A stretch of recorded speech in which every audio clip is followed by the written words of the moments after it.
அண்மை செய்திகளை பார்த்து வருகிறோம். ஈரோடு கிழக்கு தேர்தல் வருகிற பிப்ரவரி 5ஆம் தேதி நடைபெற இருக்கிறது. இதையொட்டி அங்கு தேர்தல் பறக்கும் படையினர் வாகன தணிக்கையில் ஈடுபட்டிருக்கக்கூடிய சூழலில் அங்கு 1.5 கோடி ரூபாய் பணம் பறிமுதல் செய்யப்பட்டிருப்பதாக தகவல்கள் கிடைத்திருக்கின்றன. இது தொடர்பான முழுமையான விவரங்களோடு இணைகிறார் எமது செய்தியாளர் தங்கமணி. அவரிடம் பேசலாம். வணக்கம் தங்கமணி, விவரங்கள்.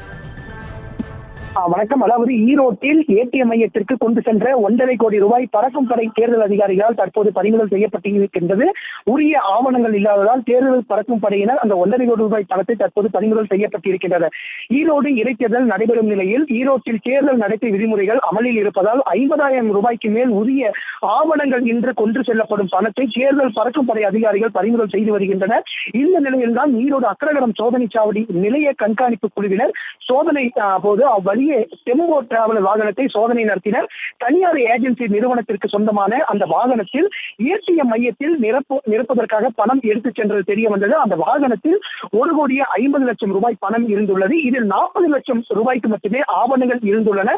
மீதமுள்ள 1,10,00,000 ரூபாய்க்கு ஆவணம் இல்லாததால் மொத்தமாக 1.5 கோடி ரூபாய் பணத்தையும் பறிமுதல் செய்து ஈரோடு மாநகராட்சி அலுவலகத்திற்கு தேர்தல் பறக்கும் படை அதிகாரிகள் தற்போது கொண்டு வந்திருக்கின்றனர். தொடர்ந்து இந்த பணத்திற்கான உரிய ஆவணங்கள் இன்றியும் அதே சமயத்தில் அந்த பேப்பரில் எந்த ஒரு முத்திரை காப்பிலும் பதிக்காமல் இருந்த காரணத்தினாலே அந்த 1,50,00,000 பணம் என்பது தற்போது தேர்தல் பறக்கும் படை அதிகாரிகளால் பறிமுதல் செய்யப்பட்டு ஈரோடு மாநகராட்சி அலுவலகத்திற்கு கொண்டு வரப்பட்டிருக்கின்றது.